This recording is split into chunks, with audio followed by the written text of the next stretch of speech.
Hi all, this is Silas from AnimationCultureVulture.com. How are you doing? I'm so pleased you could join us. We're going to be talking to Rajita Shah, who's just been announced as a Bafta Breakthrough artist. She's a producer. She's made her first very successful feature film called Love, Sarah. It's got a star cast. Let's go and find out more. Hi, Silas. My dearest Sarah. It's a lovely film called Love, Sarah. It stars Celia Imrie, Yes? Bill Paterson and Rupert Penry-Jones. And it was a miracle British project which found worldwide audiences during a pandemic. I'm sorry we haven't spoken for so long. Celia Imrie was just amazing. She just loved the script, and that was the reason she came on board. Tell us a little bit about the film itself. Well, the film is about three women. I'm outside our bakery. Who start a bakery. Perhaps we could meet up and discuss your brilliant bakery. It is in a very multicultural area of Notting Hill. It's a rose macaron filled with rose petal and lychee cremure and fresh raspberries. It is about how cakes bring different communities together. So it's very close to my heart. Batter's undermixed. Sorry? Not by much, but it could do with a few more folds. It's been a really, the most bizarre release I have possibly ever imagined for a film. So we thankfully finished filming before the pandemic. And we found out that it was going to be released in 50 plus countries theatrically. So that was a miracle, because when we started shooting, we literally didn't know how we were going to finish filming with the finances we had. And literally in the second day of filming, we found out how, what a breakthrough the film had been. You know this girl? She's my best friend's daughter.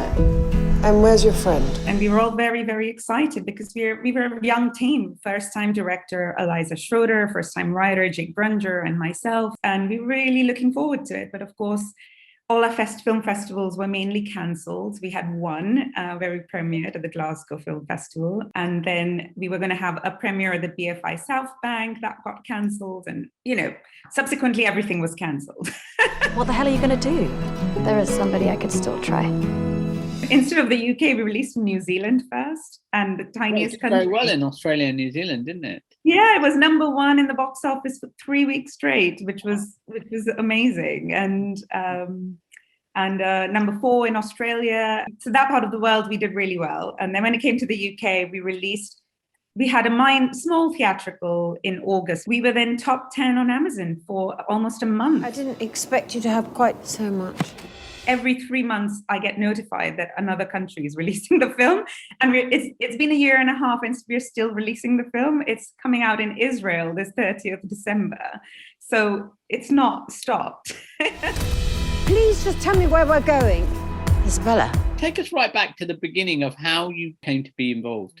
Well, basically, Eliza Schroeder and I met at a Cannes film party, and we became friends. And after 5 years, she came up with this idea. And during that time, I had seen a play by Jake Brunger, and it was his first play. He was Old Vic New Voice from the theatre world, and I just thought he had fantastic voice. And so we all got together and decided let's give it a go and write a script.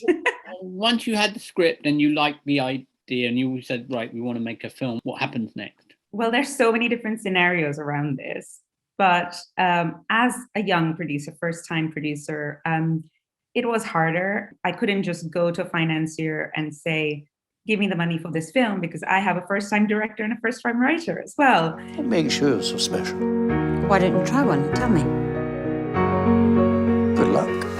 So when Celia Imrie said yes, and then we got this amazing cast together, I contacted a German company called Neopol Films, and Eliza has German roots. We applied for the German Film Fund, and interestingly, they were the ones who came on board and supported the film, and the rest actually was finance that came from some sophisticated financiers from Bermuda to a lot of financiers from India, where I had friends and family who wanted to help out. Wow, crowds.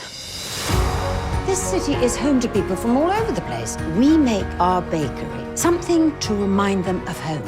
I think this film was very much fluid, because until we started filming, we had no idea how we would be selling it or what the reaction the world was going to have to it. So it was, I think everyone was taking a risk. Would you like to come in for a coffee? I might be up all night.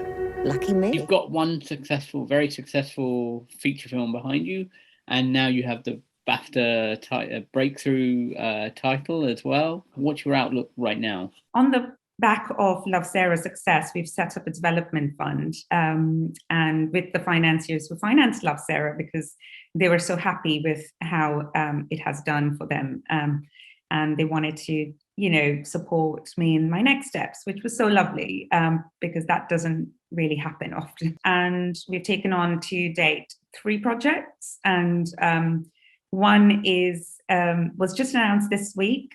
We've just finished the script, and we're now starting financing and casting. And it's it's something really close to my heart. 2019, I was in a pub watching Women's World Cup, the FIFA World Cup, surrounded by women cheering on the teams. And I just couldn't believe what I was seeing. Usually you have a pub full of men watching football and cheering on, and it was amazing. And I just suddenly thought, why have we not seen this before?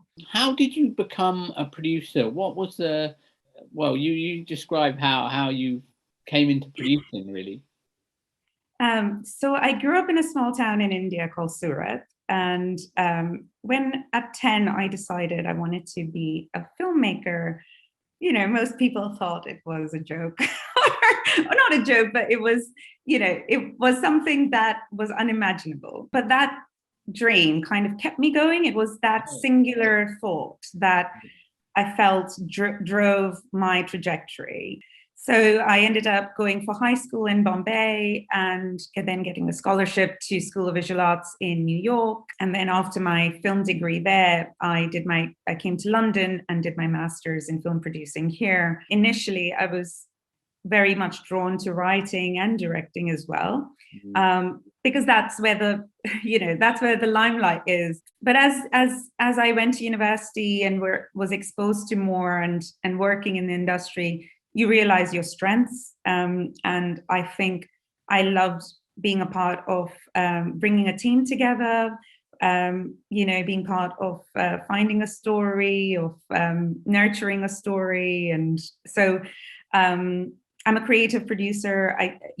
So it's a fine line between kind of producing, and I think in India, a lot of producers finance projects, while as a producer in the UK, you are much more of a creative manager of the project, essentially.